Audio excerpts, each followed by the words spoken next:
Once upon a time, in a distant kingdom nestled between misty mountains and endless forests, there lived 3 young girls, each gifted with extraordinary beauty and charm. The eldest, Amara, had hair as dark as midnight, eyes that sparkled like the stars, and a presence that commanded respect. The second, Leora, was gentle and kind, with golden curls that caught the sunlight and a laugh that could lift the heaviest hearts. The youngest, Seraphine, was small and fragile, with soft brown eyes and a heart full of curiosity, often wandering where she ought not. Though they were sisters, fate had already cast a shadow upon their lives, one that twisted their destinies in ways no one could foresee. Their kingdom, Arindelle, was ruled by a benevolent queen who adored her people. She had one rule: never venture beyond the Whispering Woods after sunset, for it was said that a dark force lingered there, waiting for the careless and the naive. The 3 sisters, however, were fearless, or perhaps foolish, in their youth. One golden afternoon, as the sun began to dip behind the mountains, Seraphine tugged at her sister's hands. "Let's explore the woods. I heard there's a hidden spring that grants wishes," she said, eyes wide with excitement. Amara hesitated. "The queen forbade it, Seraphine. Remember the tales?" But Leora, ever the optimist, smiled gently.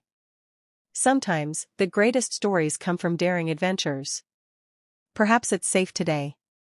Seraphine's pleading gaze and Leora's encouragement overcame Amara's caution, and together, they stepped into the thick forest. At first, the woods were enchanting. Birds with feathers of emerald and sapphire sang in harmony, and tiny lights flickered like stars along the path. But as the sun vanished, shadows stretched unnaturally, and the air grew cold. A whisper, soft and almost imperceptible, echoed through the trees. "Welcome, daughters of light, your fate awaits." The girls froze. The voice seemed both far and near, and when they turned, a cloaked figure emerged, a sorceress of immense power, her eyes gleaming with a strange mix of sorrow and malice. "You 3, the sorceress said, carry the mark of the kingdom, but also the curse of choice. Today, your hearts shall be tested." Amara, ever brave, stepped forward. "What do you mean? Who are you?" The sorceress only smiled, a chilling, bittersweet curve. "I am fate itself. And your destinies will diverge."